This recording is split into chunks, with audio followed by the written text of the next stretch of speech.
5, 4, 3, 2, 1, 0. Hari ini kita akan belajar di tema 7, subtema 4, pembelajaran 3. Mari kita belajar dengan penuh semangat.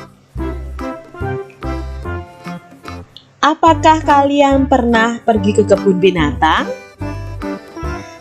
Binatang apa saja yang kalian lihat? Bagaimana nih perasaan kalian ketika kalian pergi ke kebun binatang? Kak Citra pernah pergi ke kebun binatang, adik-adik.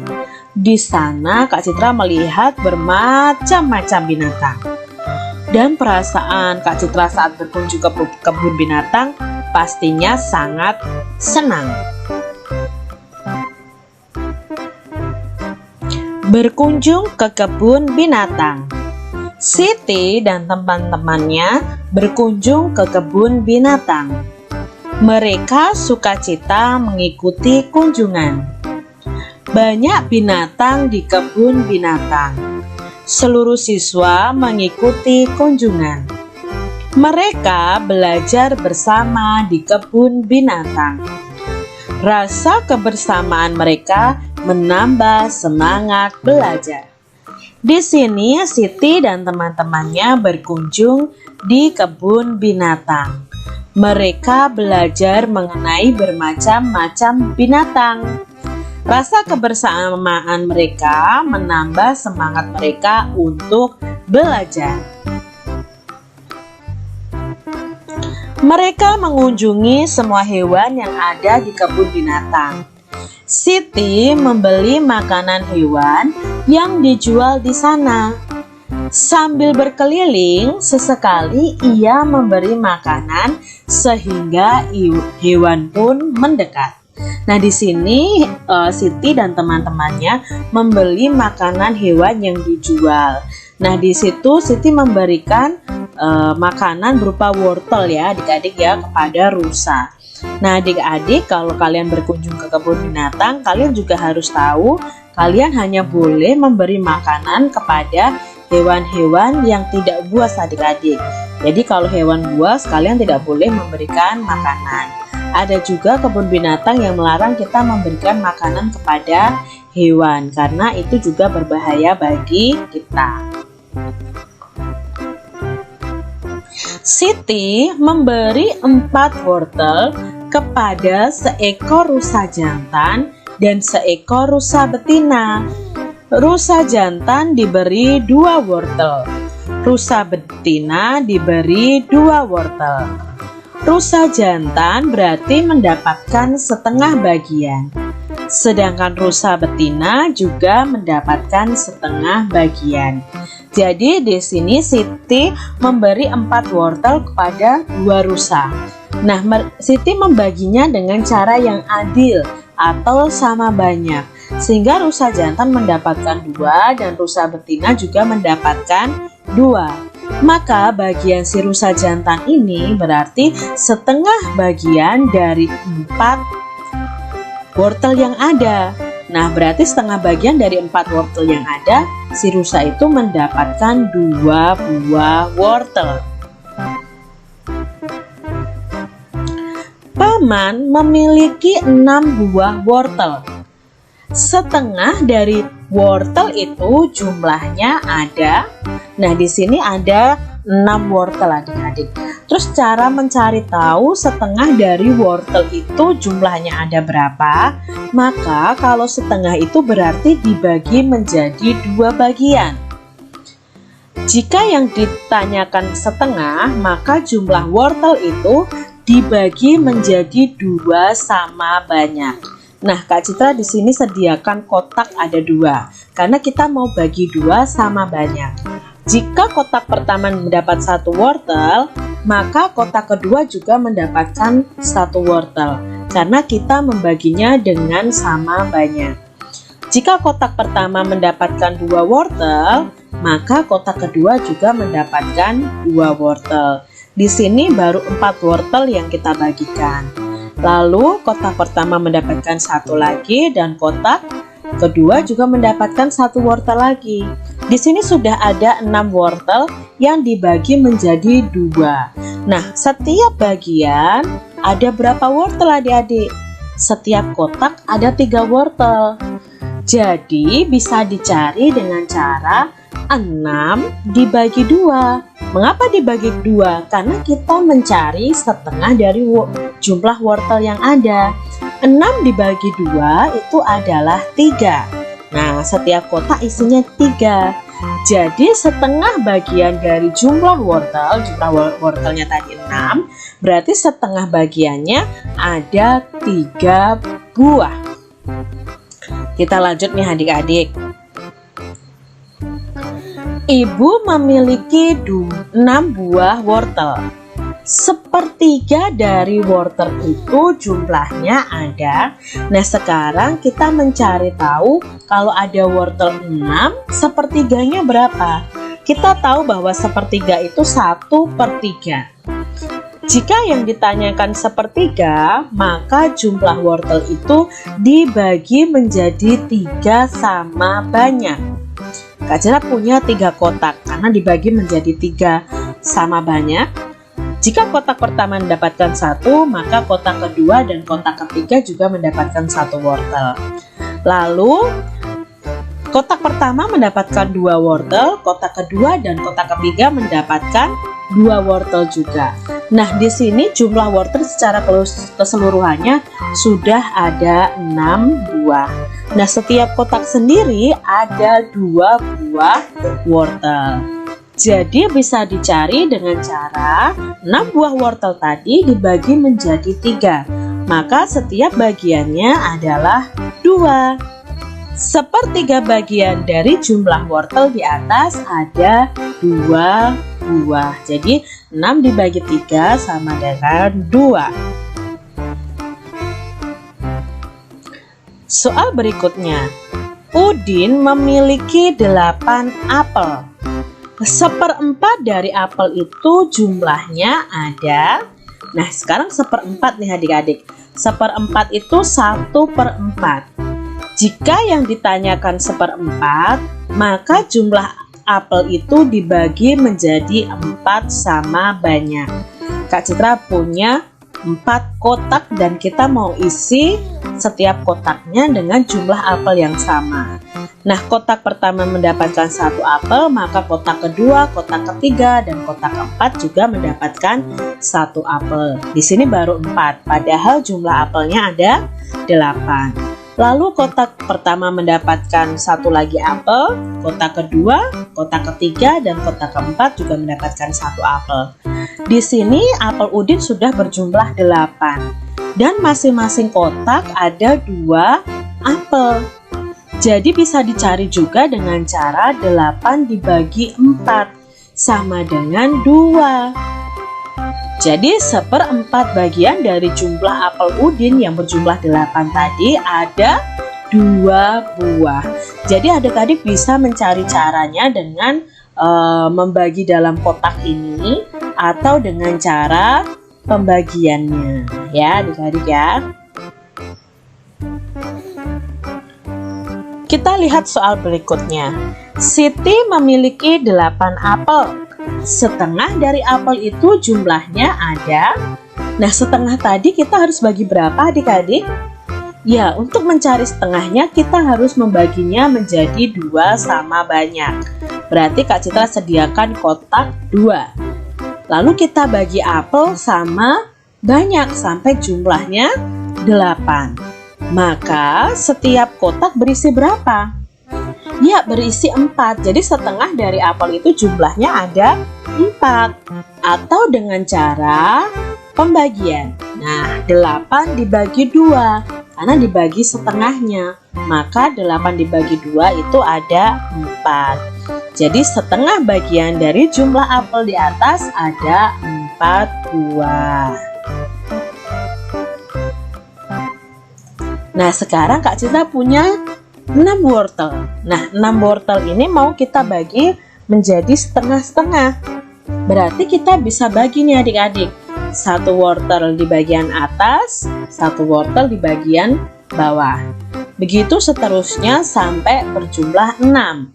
Berarti setiap setengah bagian ada 3 wortel. Ya, ada 6 buah wortel, maka setengah bagian dari wortel itu bisa kita cari dengan pembagian. 6 dibagi 2 sama dengan 3. Jadi bisa kita gambarkan di setiap bagiannya ada 3 buah wortel.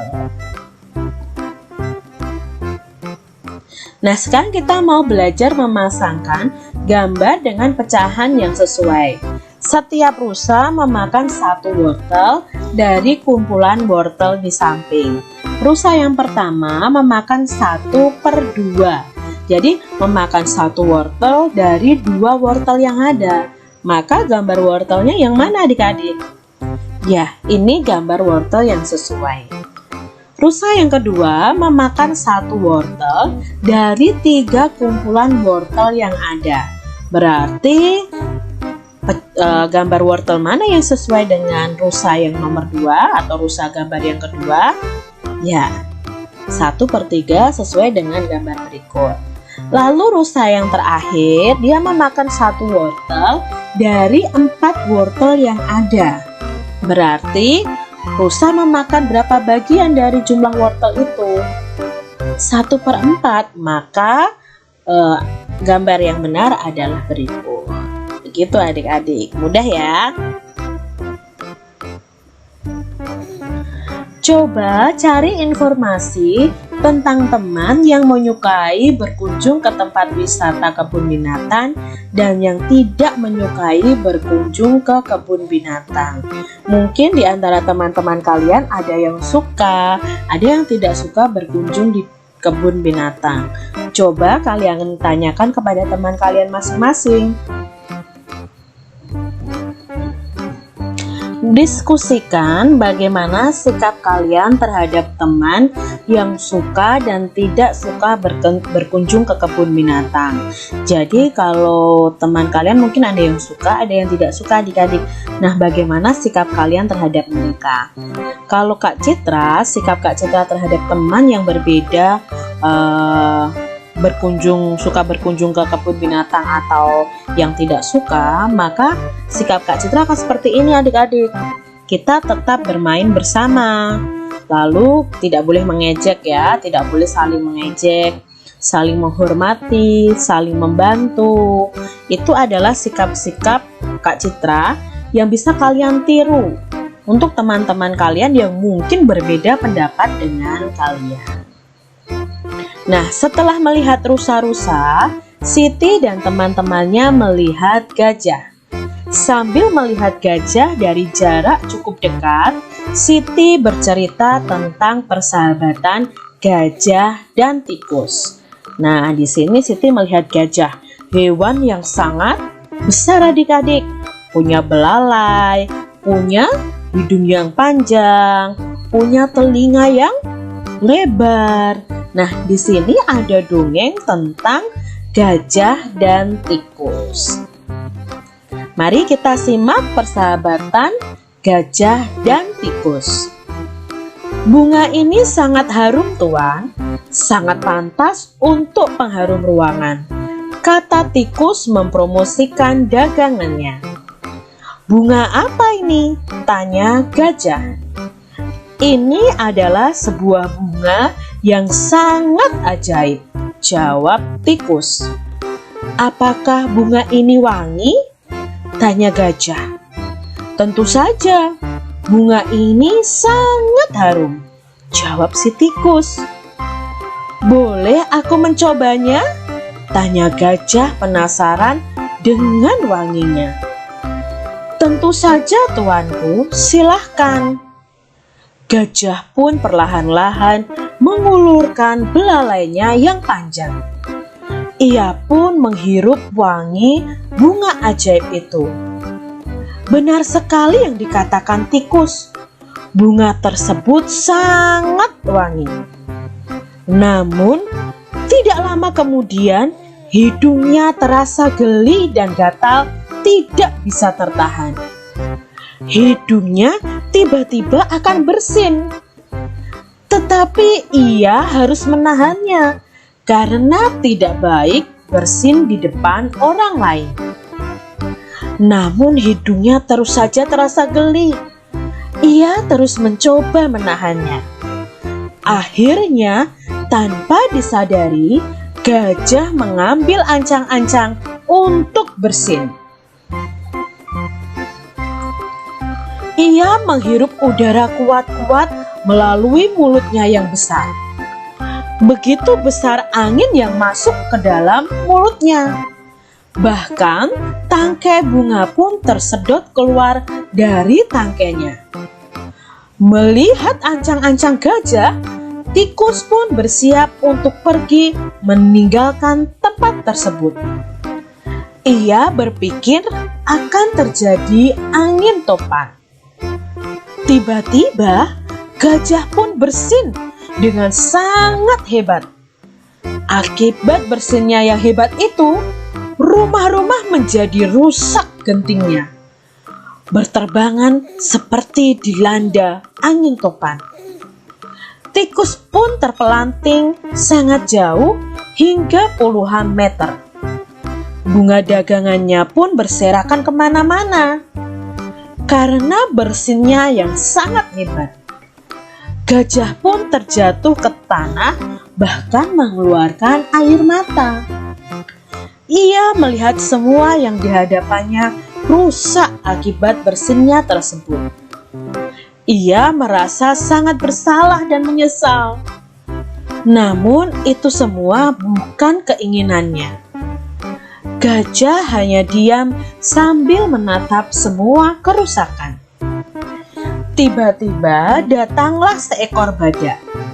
Ia bertingkah seperti seorang polisi dan melihat kejadian tersebut. Melihat badak datang, tikus pun timbul keberaniannya.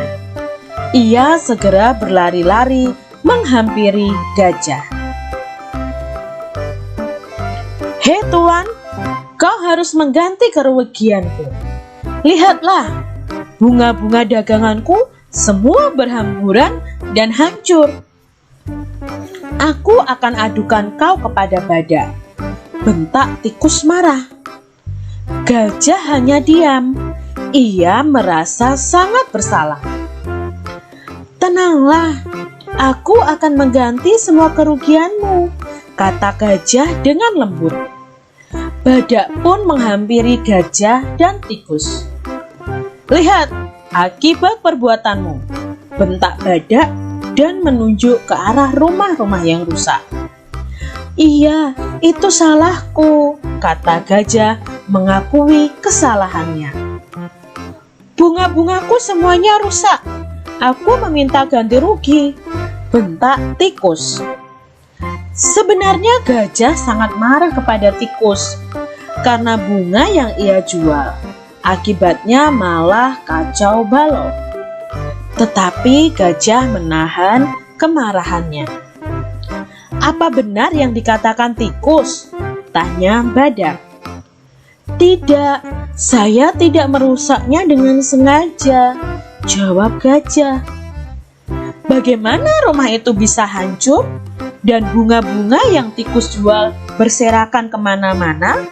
tanya badak. "Saya hanya bersin, tuan." "Bersin? Hanya karena bersin rumah-rumah ini hancur?" tanya badak tidak percaya. "Saya hanya mencium bunga yang dijual tikus," jawab gajah sambil menunjuk bunga-bunga yang berserakan. Bunga siapa itu?" tanya badak. "Itu adalah bunga tikus." Badak pun melihat ke arah tikus. Tiba-tiba tikus berubah menjadi gelisah. Badak pun mengerti bahwa ini bukan kesalahan gajah seorang. Akhirnya badak yang bertingkah menjadi polisi tersebut menengahi gajah dan tikus. Akhirnya tikus pun meminta maaf karena sudah menjual bunga ajaib yang menjadi malapetaka tersebut. Gajah pun merasa bersalah karena bersinnya tersebut mengakibatkan kerusakan yang sangat besar dan merugikan orang lain. Badak pun melanjutkan perjalanannya setelah menjadi polisi. Mereka berdua mengakui kesalahannya. Semenjak itu gajah dan tikus berteman baik. Semua itu berkat bunga ajaib. Nah, itu adalah dongeng persahabatan gajah dan tikus. Bagus bukan adik-adik dongengnya? Di sini kita belajar bahwa kita harus berani mengakui kesalahan dan berani meminta maaf. Jika kita melihat teman kita berbuat salah kepada kita juga harus berani memaafkan teman kita. Nah, kita juga bisa bertindak bijaksana seperti badak tadi.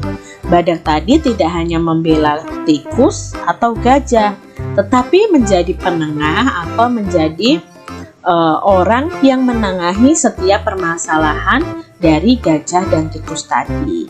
Nah, itu adik-adik dongeng si persahabatan si gajah dan tikus. Dalam dongeng fabel ada kata sapaan. Coba kamu perhatikan ya kata sapaan berikut. Jadi, ini adalah penggalan dongeng tadi adik-adik. Bunga ini sangat harum tuan, sangat pantas untuk pengharum ruangan. Kata tikus mempromosikan dagangannya. Nah, di sini ada kata sapaan yaitu tuan. Nah, tuan ini adalah kata sapaan. Lalu di bawah sendiri juga ada dalam percakapan itu, tentu saja tuanku, silahkan. Nah, di sini juga ada kata sapaan yaitu tuanku. Jadi dalam penggalan dongeng fabel tadi bisa kita garis bawahi bahwa kalimat tersebut mengandung kata sapaan yaitu tuan dan tuanku. Begitu adik-adik ya. Adik-adik, pengunjung kebun binatang itu berasal dari berbagai sekolah dan masyarakat. Mereka berasal dari berbagai daerah atau suku. Siti menyapa beberapa pengunjung. Siti berkenalan dengan Baria. Ia berasal dari Madura. Dayu berkenalan dengan Asep. Ia berasal dari Bandung. Beni berkenalan dengan Joko. Ia berasal dari Solo. Edo berkenalan dengan Madin. Ia berasal dari Jakarta. Mereka senang bisa berkenalan di kebun binatang. Adik-adik, kita itu berasal dari daerah yang berbeda-beda di Indonesia ini. Karena berasal dari daerah yang berbeda, maka sukunya pun juga berbeda. Nah, contohnya misalnya Kak Citra itu berasal dari Jawa Tengah. Berarti suku Kak Citra itu adalah suku Jawa. Kalau kalian berasal misalnya dari Bandung, itu ada suku Sunda. Lalu kalau dari Bali itu ada suku Bali. Jadi setiap daerah itu memiliki sukunya masing-masing. Indonesia itu terdiri dari beribu-ribu pulau adik-adik. Maka dari itu suku bangsa di Indonesia ini sangat banyak. Jadi adik-adik karena kita itu ya termasuk dalam negara kepulauan yang pulaunya sangat banyak, membentang dari Sabang sampai Merauke, maka suku bangsa di Indonesia juga banyak adik-adik. Nah, ini adalah contoh-contoh suku-suku yang ada di Indonesia. Ya, ada suku Asmat dari Papua, lalu ada suku Bali, suku Jawa, suku Minang, suku Makassar, ada suku Betawi, lalu ada suku Madura, suku Dayak, dan suku Sunda. Nah, ini contoh-contoh beberapa suku saja yang ada di Indonesia. Pada banyak sekali suku-suku yang ada di Indonesia. Nah, adik-adik, mari kita pasangkan nama kota atau daerah dengan suku asli yang terdapat di daerah tersebut. Baria itu dari Madura, maka sukunya adalah suku Madura. Asep itu dari Bandung. Nah, di Bandung itu ada suku yang namanya suku Sunda. Joko dari Solo. Jadi Solo itu kan di Jawa Tengah, maka sukunya adalah suku Jawa. Madin itu berasal dari Jakarta, maka sukunya Madin namanya adalah suku Betawi. Adik-adik, coba nih diskusikan sikap kamu ketika bertemu dengan orang yang berbeda suku atau daerah dengan orang tua kalian. Nah, sikap kita terhadap teman yang berbeda suku atau daerah asal itu yang pertama, kita bisa tetap bermain bersama. Lalu kita tidak boleh mengejeknya. Kita harus saling menghormati, saling membantu, dan saling menyapa. Jadi walaupun berbeda daerah dan berbeda sukunya, kita harus tetap hidup rukun. Adik-adik, masih ingatkah kalian tentang kata sapaan? Coba perhatikan contoh berikut ini. Baria, kamu sedang makan apa? Di sini ada kata sapaan. Apa kata sapaannya adik-adik? Ya, kalimat tanya itu ada kata sapaan yaitu Baria. Jadi kita memanggil orang yang kita sapa ini dengan panggilan Baria. Buatlah kalimat yang memuat kata sapaan berikut ini. Yang pertama ada kata Bariah. Nah, di sini bisa begini. Hai Bariah, apa kabar? Seperti itu. Lalu mengandung kata Joko. Joko, ayo kita bermain sepak bola. Madin, kamu hebat sekali bermain basket. Lalu ada kata Asep, contohnya Asep, apa yang kamu makan? Kalau kalian itu bisa, kalian mau pergi kemana? Lalu ada kata sobat. Nah, maafkan aku sobat, sudah menjatuhkan tasmu. Lalu ada kata Pak Satpam, itu contoh kalimatnya. Pak Satpam, tolong bantu saya membuka pintu gerbang. Itu tadi adik-adik ya, kalimat sapaan menggunakan kata sapaan yang ada. Ketika di kebun binatang, Siti membagi kelompok. Kelompok itu disesuaikan dengan tempat binatang yang akan dikunjungi. Apabila lokasinya luas, maka hanya dibagi menjadi 2 kelompok. Apabila lokasinya agak sempit, maka dibagi menjadi 3 kelompok. Apabila lokasinya sempit, maka dibagi 4 kelompok. Misalnya nih adik-adik, dalam satu kelas ada 20 siswa dan siswa tersebut dibagi menjadi 2 kelompok. Maka setiap kelompok karena dibagi 2 itu menyatakan pecahan setengah atau 1/2. Nah, setengah dari 20 siswa itu ada berapa siswa? Kita bisa mencarinya dengan cara dibagi 20 siswa dibagi 2 karena dibagi menjadi 2 kelompok atau kita mau mencari setengahnya. Nah, 20 dibagi 2 itu sama dengan 10 siswa. Jadi masing-masing kelompok akan terdiri dari 10 siswa. Nah, 10 siswa ini berarti menyatakan pecahan setengah dari semua siswa yaitu 20. Kak Citra sudah ajarkan kemarin dengan menggunakan gambar wortel dan gambar apel adik-adik untuk mencari misalnya setengah bagian dari jumlah benda atau manusia yang ada. Seperti itu adik-adik. Nah, sekarang Kak Citra masih punya contohnya adik-adik. Siswa kelas 2 itu terdiri dari 36 siswa. Setengah bagian dari siswa kelas 2 adalah, nah setengah bagian itu berarti kita bagi 2. Berarti 36-nya kita bagi 2. Cara mencarinya bagaimana? Nah, adik-adik masih ingat pembelajaran di semester 1 tentang pembagian. Pembagian itu bisa dicari hasilnya dengan pengurangan berulang sampai 0. Berarti 36-nya ini kita kurangi dulu, kita kurangi 2 sampai hasil akhirnya 0. Ya, misalnya seperti ini adik-adik. Ya, Kak Citra sudah punya contohnya. Seperti ini, 36 dikurangi 2, oh baru 34, berarti belum 0. 34 kurangi 2, 32. 32 kurangi 2, 30. Sampai hasil akhirnya ini di sini 0. Nah, banyaknya pengurangan ini adalah hasil dari 36 bagi 2. Berapa banyaknya pengurangan? Ini 1, 2, 3, 4, 5, 6, 7, 8, 9, 10, 11, 12, 13, 14, 15, 16, 17, 18. Maka karena ada 18 kali pengurangan, maka 36 dibagi 2 sama dengan adalah 18. Maka setengah bagian dari siswa kelas 2 adalah 36 dibagi 2 sama dengan 18 siswa. Seperti itu adik-adik mencarinya. Nah, sekarang kita lihat contoh yang kedua. Sama, siswa kelas 2 terdiri dari 36 siswa. Lalu sepertiga bagian dari siswa kelas 2 adalah sepertiga bagiannya kita bagi menjadi 3 karena sepertiga bagian adik-adik ya. Cara mengerjakan pembagian dengan pengurangan berulang sampai 0. Nah, di sini Kak Cira sudah buat pengurangan berulangnya. 36 dikurangi 3 sampai hasilnya 0.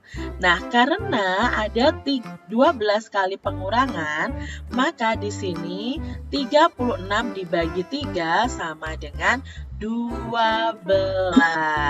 Maka sepertiga bagian dari siswa kelas 2 adalah 12 siswa. Seperti itu ya adik-adik ya. Kita lihat contoh berikutnya. Sekarang kalau 1/4 bagian dari siswa kelas 2. Nah, 1/4 bagian dari siswa kelas 2 berarti jumlah siswa ini dibagi 4. Nah, ya sama cara mengerjakannya dengan pembagian ya. Pembagian ini dikerjakan dengan pengurangan berulang sampai angka 0. Nah, ketemu di sini adik-adik. Ada 9 kali pengurangan. Maka 36 dibagi 4 itu sama dengan 9. Nah, ini bisa disimpulkan 1/4 bagian dari siswa kelas 2 adalah 9 siswa. Seperti itu ya adik-adik. Nah, adik-adik di sini ada gambar. Mari kita lingkari pecahan yang sesuai dengan gambar tersebut. Yang pertama pecahan setengah. Yang mana adik-adik? Ya, yang ini. Lalu gambar berikutnya ini pecahan berapa? Ya, ini adalah 1/4. Lalu gambar berikutnya ada 3 dinosaurus. Maka pecahan yang sesuai dengan gambar ini, ya, kalau ada 1 dinosaurus dari 3 dinosaurus yang ada berarti 1/3. Lalu berikutnya adik-adik, ini ada berapa bagian nih? Ya, ini ada setengah. Kalau ini adik-adik, ini adalah 1/3. Lalu kalau ular ini, ya ini pecahan 1/4. Lalu kalau belalang ini, ya ini adalah pecahan 1/2.